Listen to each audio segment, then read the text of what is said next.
due to well-known reasons that have to do with the fact that our country had lived a long period of armed conflict.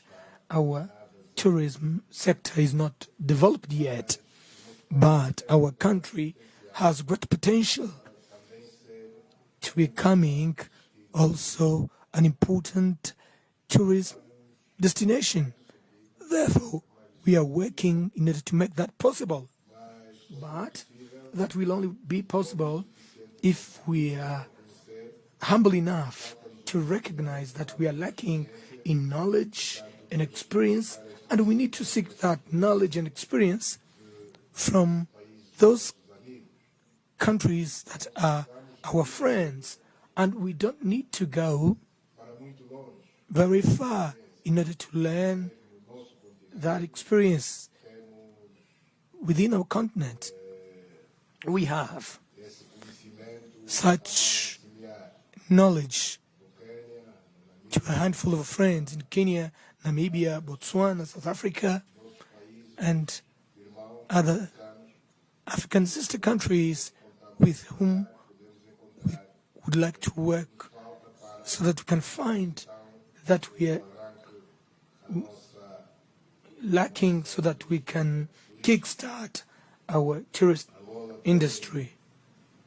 Angola possesses more or less the same wildlife that is found in Kenya. We have also a lot of water courses, and as a consequence of that, attraction for tourists might be bigger. I must say, in all parks and natural reserves that we have, but at least in some of them, the interest is huge. But it's not only about interest. There has to be at least the minimum conditions so that we can attract tourism to our country. So we count a lot on Kenya to help us develop our tourism.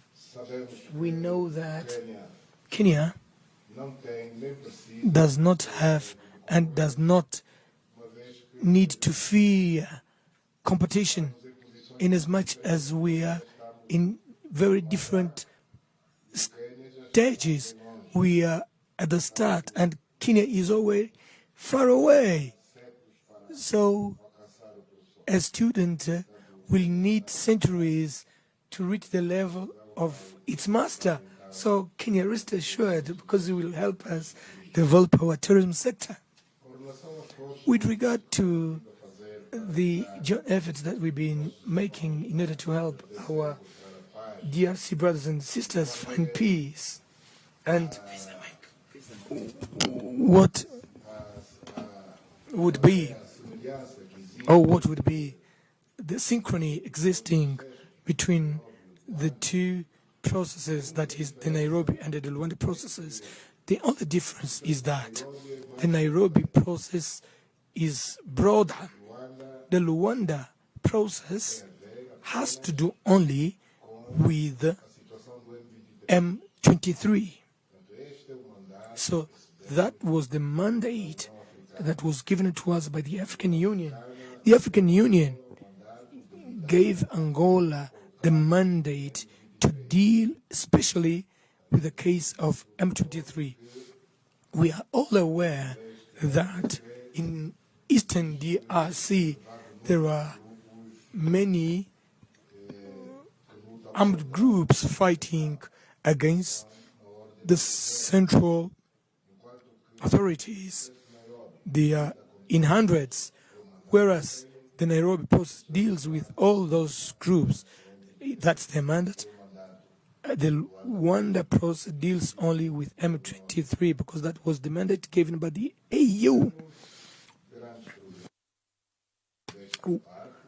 Modestly, we have made some great progresses. When I say we made, it's not only about Luanda, but Luanda and Nairobi processes.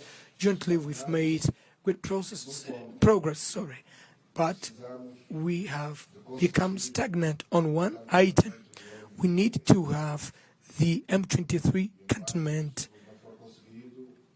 carried out, and while that is not achieved, we are running the risk of losing all the gains that we've achieved so far, and we don't want that to happen, because everything that has been achieved has been achieved at the cost of great sacrifice by all, not only efforts by the mediator who are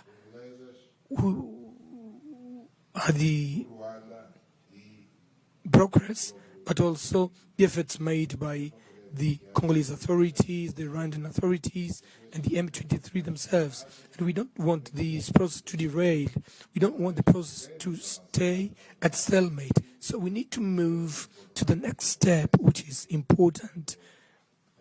That has to do with M23 cantonment. We are not going to get into detail where the bottlenecks are that makes it that this step is not taken up until today.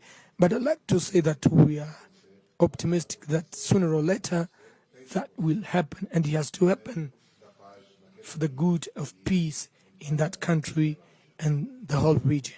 Thank you very much.